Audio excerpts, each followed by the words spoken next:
It started with a knock at the door that felt more like a tax audit in envelope form.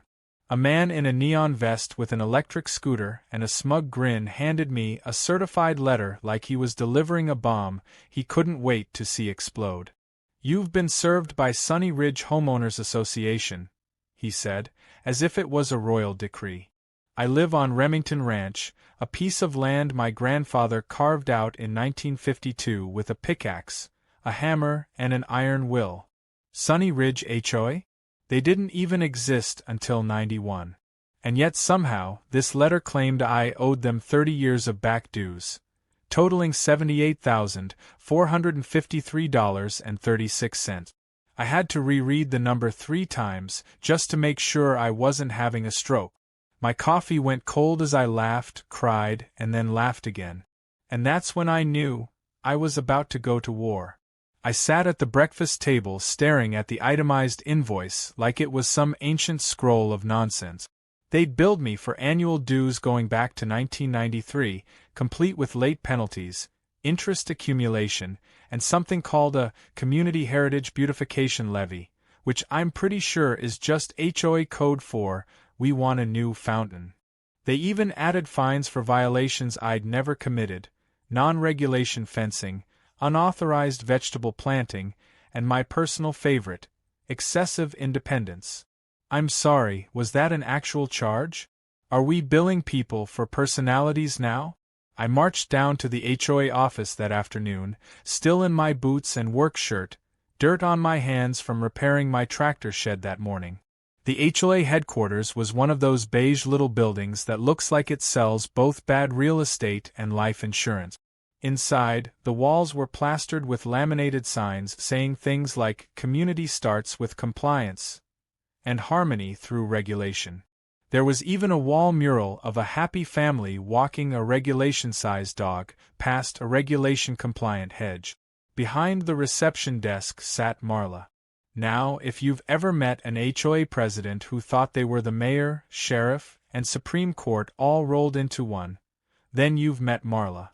Bleach blonde bob, pearls too tight around her neck, and a permanent expression that looked like she smelled something offensive. She eyed me up and down like I'd tracked cow manure into her cathedral.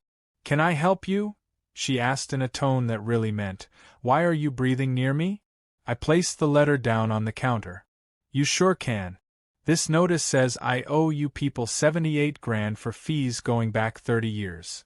"Yes, that's correct," she said, tapping her keyboard with long, manicured nails. "According to our records, your property falls within Sunny Ridge jurisdiction." "Sunny Ridge didn't exist when my property was built," I replied. "You folks weren't even paved in until '94. Marla gave a smile that could curdle milk. "That may be, but boundaries shift over time. The community evolved, and your land is now part of the HOA district." "So let me get this straight," I said, leaning in. "You moved your fences, drew your map wider, and now you think you own my land like it's monopoly?" She stood up. "Sir, refusal to pay these dues may result in legal action, including property liens." I laughed. Out loud. Loud enough that 2 other residents in the lobby turned to look. "Lady, my deed predates your entire neighborhood." "Then you'll have to take it up with the board," she said coolly. "But be warned, they've never overturned a fee dispute." As I walked out of that office, I caught a glimpse of their giant district map hanging on the wall. Someone had clearly used a red marker to expand the boundaries in big, bold strokes, just sweeping up nearby properties like they were collecting lost sheep. I snapped a picture with my phone, already knowing this was going to come back to bite them. Back at home, I headed for my old steel filing cabinet. The one that smells like engine grease and mothballs.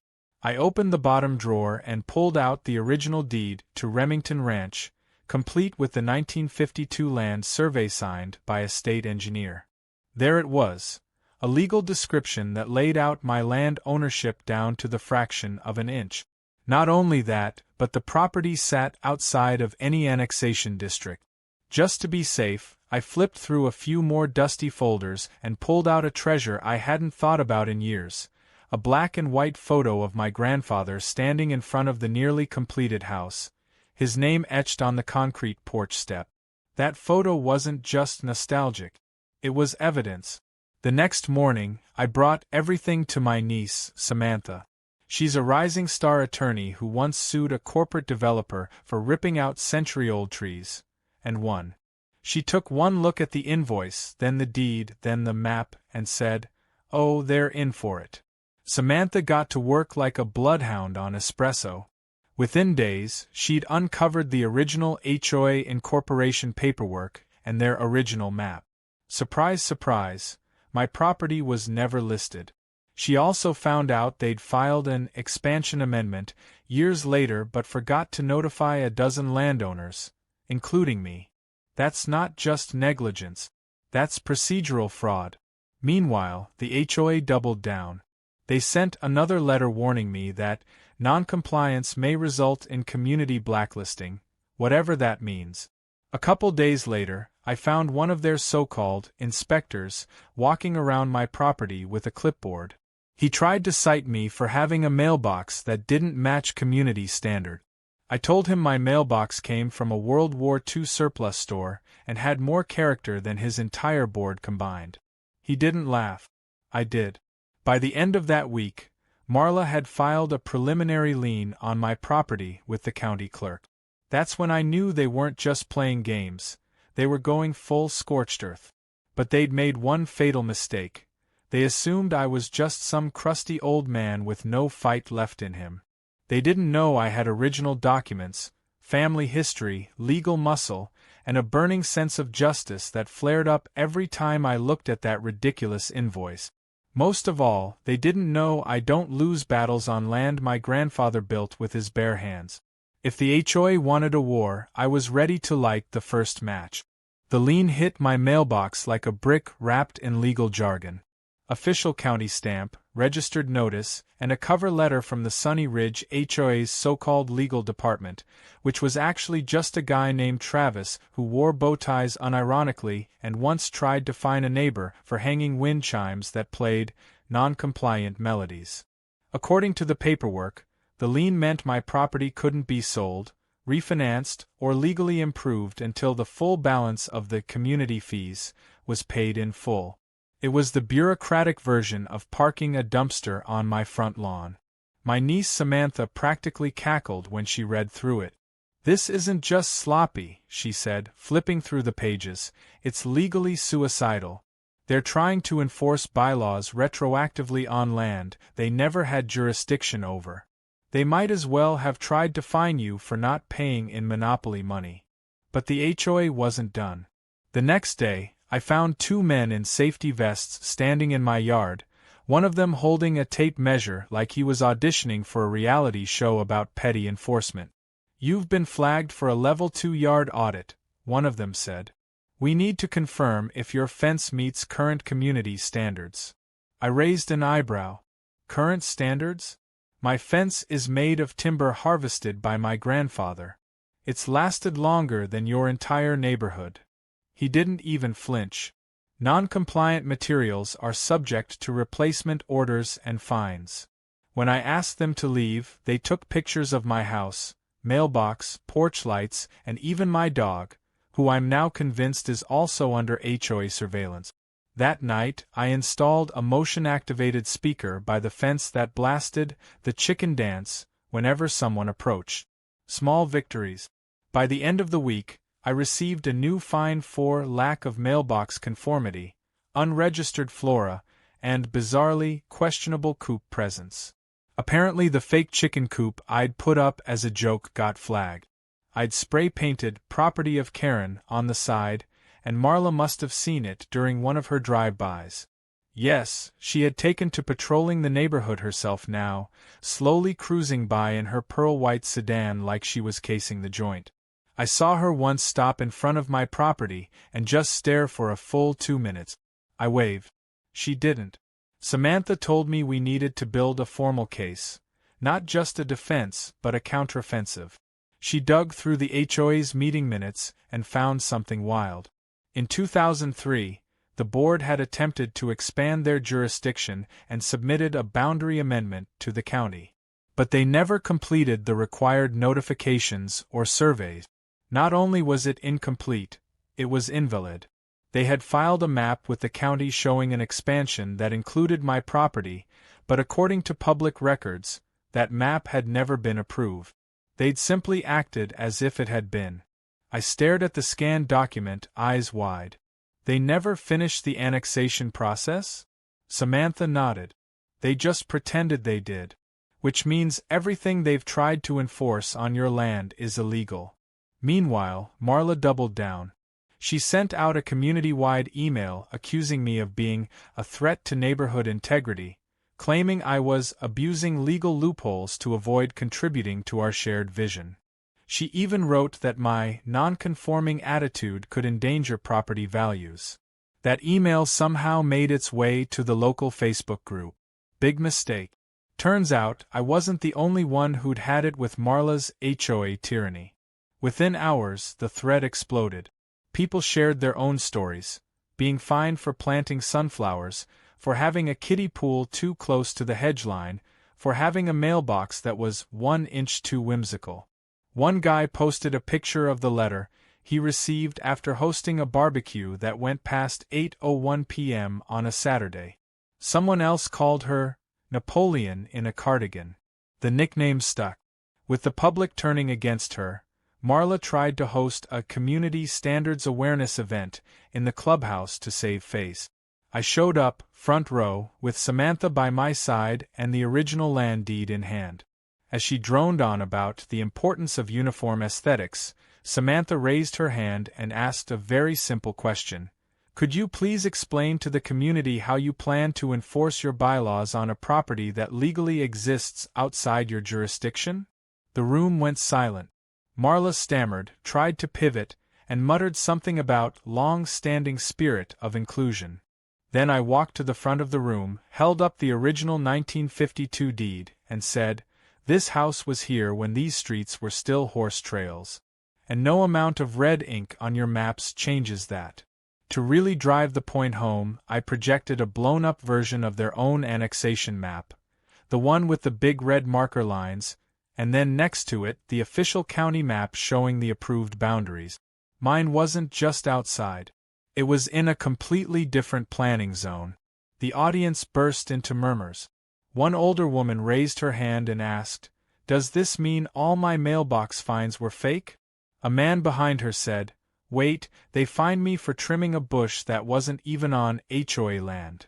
Marla's face flushed redder than her boundary lines. "This meeting is adjourned," she said, slamming her little gavel down like it was a courtroom. Someone in the back shouted, "You brought your own gavel to a potluck." People laughed. Someone else called out, "Napoleon in a cardigan strikes again." As Marla stormed out, I looked at Samantha. "You think that shook the tree enough?" She grinned. "We're just getting started." Back at home, I opened a cold beer, sat on the porch, and looked out at the land my family had built with sweat, calluses, and stubbornness. The same land now being treated like some HOA board game prize. Except I wasn't playing by their rules. I had the originals. I had the truth. And thanks to Samantha, I had a plan. This wasn't just about my house anymore. This was about stopping a power-drunk association from swallowing land it had no right to touch. And based on the community reaction, I wasn't the only one ready to fight. Marla had thrown the first punch by weaponizing paperwork and pretending history didn't exist. But she forgot one crucial thing. When you pick a fight with a landowner whose house predates your entire subdivision, you're not starting a debate. You're digging your own bureaucratic grave. And I was ready to bring the shovel. The morning the letter arrived from the Historical Registry Office, I knew we'd just flipped the script. It was official. My property, Remington Ranch, was now recognized as a protected heritage site. Not just a dusty plot of old land. Oh no, we were officially deemed of historical and cultural significance, thanks to a combination of old land grants, my grandfather's original construction logs, and a surprise twist no one saw coming. Apparently, back in the 60s, a film crew had shot several scenes for a Cold War-era movie right in front of my house. One of the scenes had the lead actor leaning against my fence, smoking a cigarette and looking longingly across the prairie. The film wasn't a blockbuster, but it earned enough cult classic status that my porch became a point of interest on some cinephile's blog. Samantha found the clip, forwarded it to the registry as supplemental evidence, and the rest was history, literally. The moment that designation came through, the HOA lost any ability to enforce design, structural, or aesthetic rules on my property. They couldn't touch it. Not my fence, not my mailbox, not even the weathered old tractor tire I'd been using as a flower bed since 1984. Of course, news like that doesn't stay quiet in a place like Sunny Ridge. By noon, Marla was at my front gate, arms crossed, lips pursed, wearing her favorite weapon, a pair of oversized sunglasses that made her look like a moth with a grudge. "You've really gone too far this time," she said, not even bothering with hello. "This heritage designation is a gross overstep. You're manipulating the system." I shrugged. "I just told them the truth. It's not my fault history sided with me." She pointed a finger, trembling with rage. "You're going to regret this. Mark my words."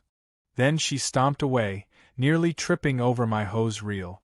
I didn't even bother hiding my smirk. But Marla, being Marla, wasn't out of steam yet. The very next week, I received a thick packet of legalese from a new law firm the HOA had retained.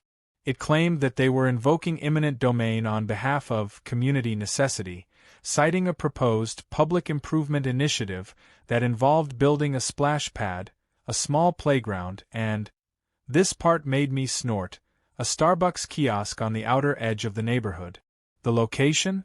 Smack dab on the far end of Remington Ranch. It wasn't just insulting. It was comically absurd. They wanted to take my land to install overpriced coffee and a sprinkler fountain shaped like a turtle. Samantha nearly choked on her tea reading through the packet. "They're filing for eminent domain based on a fake improvement project?" she said, flipping through the pages. "They do realize that eminent domain can only be applied for legitimate public benefit and that your heritage designation trumps recreational zoning?" I nodded. "They also think I'm going to roll over because they wrote it in 12-point font." She looked at me and said something that made me sit up straight. "If they faked the boundaries, they might have faked other documents too." That's when we started digging, and what we found was more than just shady. It was outright fraudulent. Turns out, the annexation papers Marla had claimed were approved by the county had a problem. 3 different signatures from county officials, all dated on a Saturday, all with identical pen stroke. When we compared it to official county records, there was no such approval recorded on any public docket. Samantha called in a favor from a friend at the county registrar's office, and we got confirmation in writing. The HOA had submitted the amendment application but had never received authorization. The signatures were not only fake, they were laughably bad forgeries. That was the smoking gun. Still, rather than panic or back down, Marla went on the offensive. She called an emergency HOA meeting to defend the integrity of the board. The flyer for it read like a political campaign ad. "Preserve our vision. Protect Sunny Ridge. Stop rogue actors." I showed up early just to see how far she'd spiral. The room was packed. Residents curious, irritated, some outright angry. You could feel it in the air, that quiet tension of a community realizing their leadership might be a lot less competent than they believe. Marla stood at the front with a microphone like she was hosting a game show. "Fellow residents," she began, "we are under attack by those who refuse to contribute to the community that made this neighborhood great. There are forces attempting to destabilize our harmony, spread misinformation, and dismantle everything we've built together." I could see people shifting uncomfortably in their seat. One man leaned to his wife and whispered, "Is she talking about the guy who owns the ranch?" Another replied, "Pretty sure he built his house before we were born." Then Samantha raised her hand. "As legal counsel for Mr. Remington, I'd like to ask the board to provide the original county-approved annexation documents that give you jurisdiction over Remington Ranch." Marla froze. This is not a legal proceeding, she said quickly. Then why are you enforcing legal claims on his land? Samantha shot back. The room went dead quiet. Marla tried to pivot, claiming verbal confirmation from officials who, conveniently, couldn't be reached. That's when I pulled out the enlarged print of the forged annexation documents and laid it on the front table. People gathered around. Someone gasped. Another person took a photo. Samantha stood tall and said, "Ladies and gentlemen, these are forgeries. Verified by the county. This board has been operating under a false claim of authority over land that was never theirs. And now they're trying to seize that land using eminent domain for a coffee kiosk." Laughter erupted. A teenager in the back yelled, "Starbucks war crimes." The entire meeting fell apart. Residents began shouting questions, demanding answers, even booing. Marla, visibly shaken, shouted, "This meeting is adjourned," and stormed out without even grabbing her gavel. Someone held it up and yelled, "Hey, you forgot your hammer of doom." Back home, I sat on the porch again, sipping sweet tea while Samantha drafted the next move. "We're not just going to defend anymore," she said. "We're going to file a formal complaint with the County Ethics Board and Civil Court. Harassment, attempted land seizure, falsification of document. If we play this right, Marla won't just be out of office, she might be facing charges." I nodded slowly, taking it all in. "You think this'll stop the whole HOA from pulling this kind of stunt again?" She smiled. "It won't just stop them. It'll turn your ranch into the cautionary tale every HOA in the state hears at their annual meeting." That night, I lit up the porch with string lights and played the old movie clip that featured my front fence on a loop. As the black and white actor leaned against the railing and muttered something about freedom and wide open land, I smiled. My grandfather's land had become a battlefield, but we weren't just holding the line. We were winning. And the HOA? They'd just been served a dose of their own medicine, with interest, historical significance, and a splash of poetic justice. The courtroom was smaller than I expected for something that felt so big. Wood-paneled walls, mismatched ceiling tiles, a dusty flag in the corner, and the kind of quiet that made every cough sound like a thunderclap. Still, it had all the gravity of a high-stakes showdown. On one side sat me and Samantha, calm, composed, with our stack of folders, photographs, and a copy of the original land deed that still smelled faintly of engine oil. On the other side, Marla sat like a stone statue beside her lawyer, Travis. Yes, the bow-tie-wearing compliance officer had apparently decided he was qualified to represent the HOA in court. His briefcase was stuffed with color-coded binders, one of which had a glittery, Sunny Ridge Strong sticker on it that looked like it came from a middle school fundraiser. I couldn't decide if I was about to get sued or offered a coupon for lawn care. The judge entered, stern but not unfriendly, the kind of man who probably read property codes for fun. He adjusted his glasses, looked over the case file, and opened with a sentence I'll never forget. "I see we're dealing with a homeowners association attempting to retroactively enforce dues and regulations on a property built nearly 4 decades before its incorporation. Should be interesting." I could almost hear Marla's jaw tightening from across the room. Travis stood first, launching into a rambling speech about community cohesion, neighborhood unity, and how shared aesthetic expectations ensure stable property values. He tried to paint me as some rogue rebel disrupting the peace. I half expected him to accuse me of smuggling wild animals or setting up a fireworks factory in my barn. He presented their so-called map, pointing dramatically at a red line that now encompassed my land. "As you can see, Judge, the current HOA boundaries include Mr. Remington's property, and thus he is beholden to the same fees and standards as any other resident."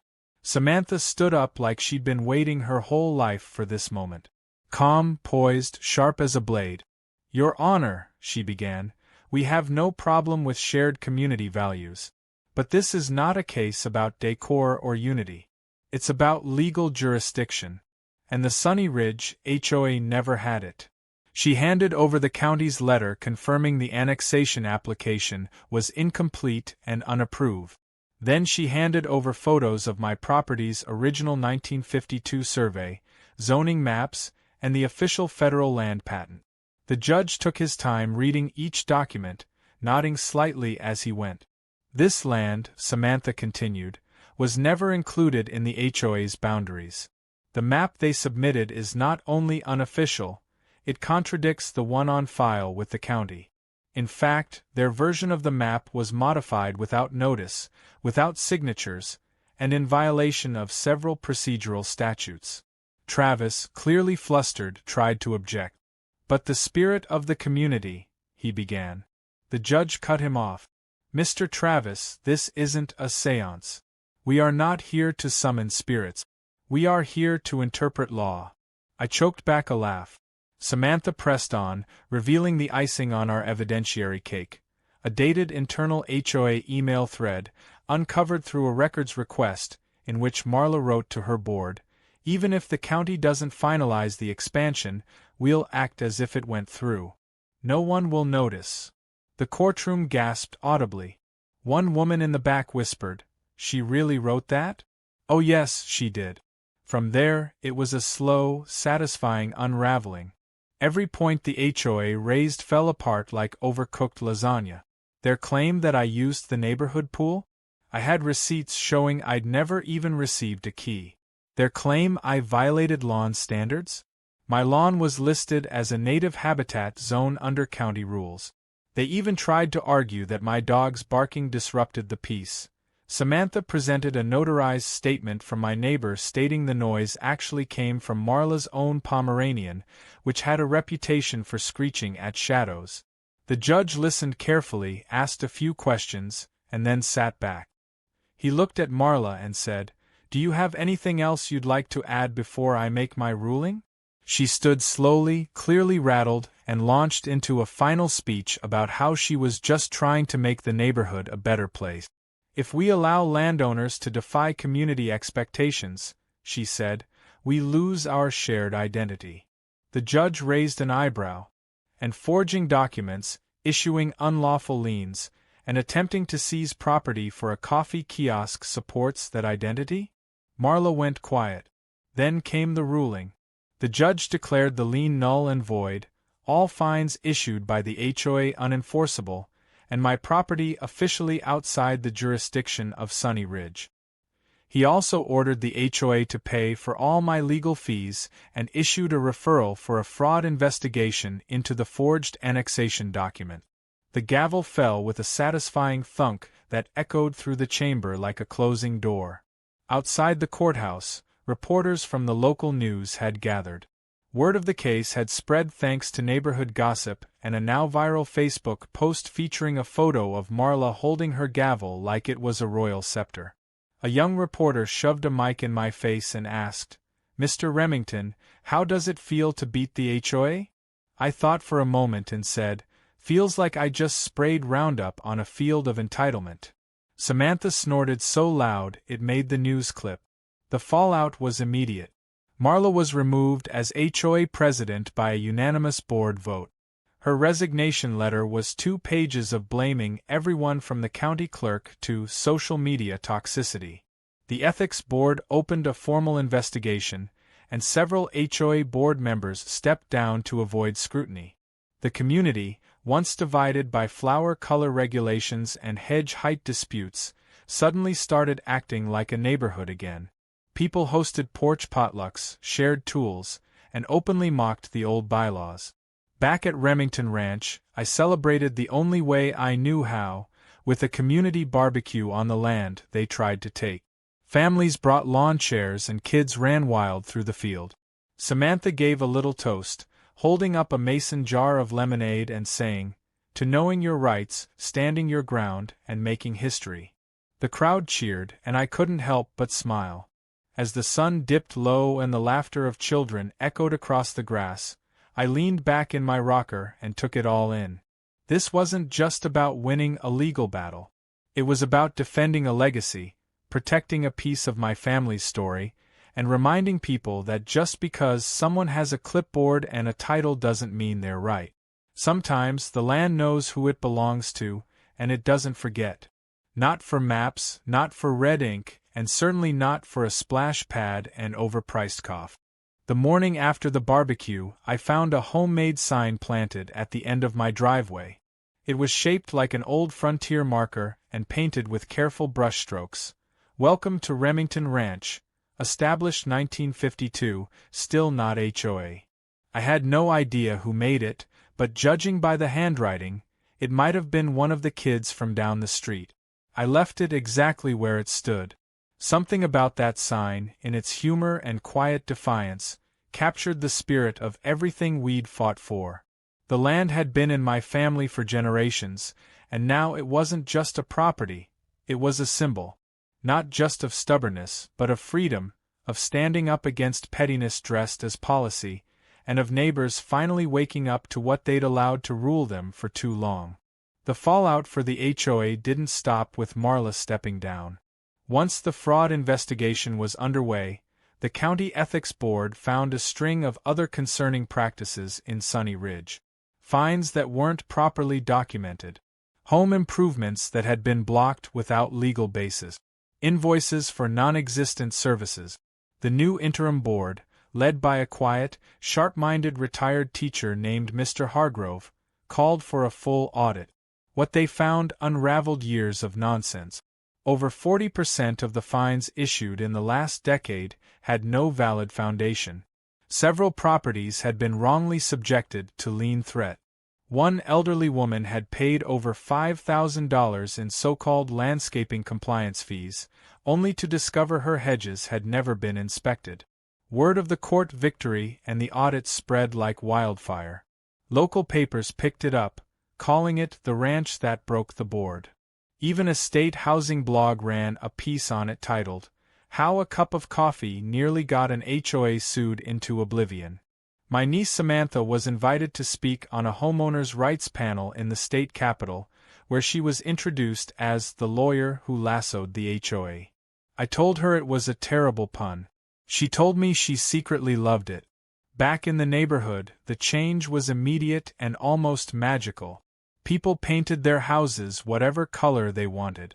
Someone put up Christmas lights in September just to see if anyone would stop them. No one did. A group of teenagers started a petition to rename the HOA to something less miserable. And the biggest shift of all? Neighbors started acting like neighbors again. Not snitches or silent enforcers, but actual people who helped fix fences, shared power tools, and swapped stories on the sidewalk. The air felt lighter, freer, like a weight had been quietly lifted off everyone's back. As for Marla, she didn't stick around long. After being removed, investigated, and memed into oblivion, she quietly sold her house and moved out of Sunny Ridge. The last anyone saw of her, she was backing her SUV out of the driveway while a group of kids played a kazoo version of Another One Bites the Dust. It might not have been graceful, but it was fitting. Her house was sold within 2 weeks, and the new owners, young couple with a baby and a golden retriever, set up a lemonade stand their first weekend.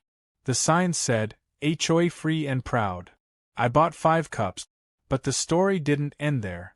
At the next town council meeting, Samantha and I proposed a new ordinance called the Property Sovereignty Clarification Act. It required that any future annexations, HOA expansions, or boundary redefinitions be approved by a 100% vote of the affected landowners, not just a board majority. No backdoor paperwork, no sneaky map. Real votes, real signatures, real transparency. The council passed it unanimously. I wasn't just free from Sunny Ridge. I'd helped build a fence around future overreach, one nobody could tear down with fake forms and red ink. That week, I painted a mural on the side of my garage. Not something fancy, just a hand-drawn map of Remington Ranch with a big circle around it and the words, "Independent since before you were born." People started stopping by to take pictures. Someone even brought a drone to get an aerial shot. A reporter from the housing blog came by and asked me what I thought made the biggest difference. I told her the truth. It wasn't just the law. It was the people finally realizing they'd given up too much control for too little benefit. All it took was one fight to remind them what they'd lost. On the 6-month anniversary of the court ruling, we held another cookout. This time it was bigger. Live music, a bounce house, 3 different chili contests, and a mechanical bull someone borrowed from a local bar. Samantha gave a little speech thanking everyone for their support. I kept it shorter. I just raised my glass and said, "To the land, the law, and the lesson, don't let small people tell you how to live big lives." The applause went on longer than I expected. It felt good. Not just to win, but to see what the win had sparked in others. As the stars came out and the fire pit burned low, I sat once again on my porch, watching the lights flicker across the field. The same field they tried to pave over for a coffee kiosk. I thought about my grandfather, about how he built this place board by board, nail by nail, long before any HOA was even a concept. He never could have guessed his old ranch would someday become a battleground for neighborly independence. But I think he'd have smiled at the outcome. Sometimes the fight isn't just about the land under your boots, it's about the principle that built the house you stand in. They thought they could rewrite boundaries and history in one swipe of a red marker. But ink fades. Legacy doesn't. And a man with the original deed and enough stubborn pride can stop even the most organized clipboard army in its tracks. I glanced at the homemade sign by the road again, weathered now, but still standing. "Welcome to Remington Ranch." Still not HOA. And never will be.